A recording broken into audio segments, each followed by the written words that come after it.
In 1914, 4 German marks could buy you $1.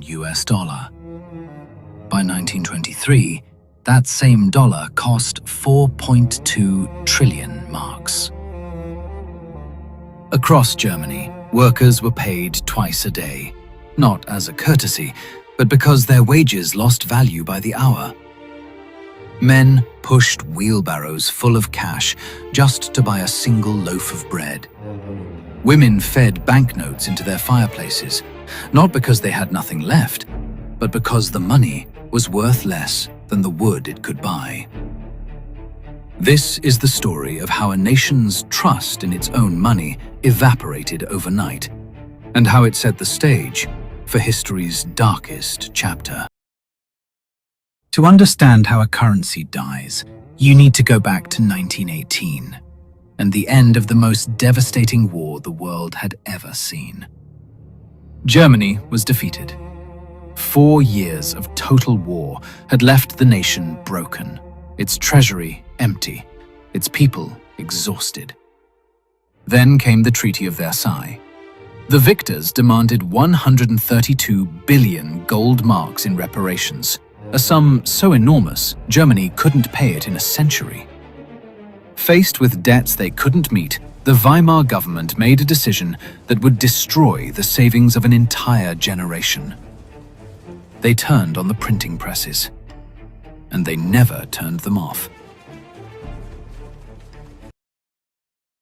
In January 1923, the breaking point arrived. Germany had fallen behind on reparations payments. France and Belgium sent troops, 100,000 soldiers, to occupy the Ruhr Valley, Germany's industrial heartland, and seize the coal and steel by force.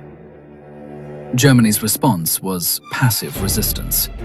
Workers walked off the job, factories fell silent.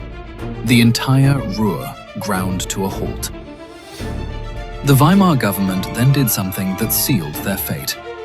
They printed money to pay every striking worker, all 7 million of them, month after month. The printing presses that had already been running now ran around the clock, and the mark, already weakened, went into freefall. In January 1923, $1 cost 18,000 marks. By July, 353,000. By August, 4.6 million. By October, 25 billion. At its peak in November 1923, 4.2 trillion marks to the dollar. A loaf of bread that cost 250 marks in January cost 200 billion by November. Workers didn't wait until the end of the day to spend their wages. They ran. Because every hour they waited, their money was worth less. New banknotes were printed with denominations of 1 million, then 1 billion, then 100 trillion marks. Children played with stacks of money as building blocks. Families papered their walls with banknotes, not to be decorative, because the paper was worth more than the money printed on it. On November 15, 1923, the German government issued a new currency, the Rentenmark. 1 Rentenmark was worth 1 trillion of the old marks. Within weeks, the hyperinflation stopped. The numbers stabilized. The chaos ended.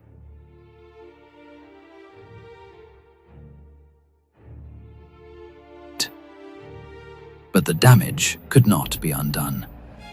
Not over years, over months.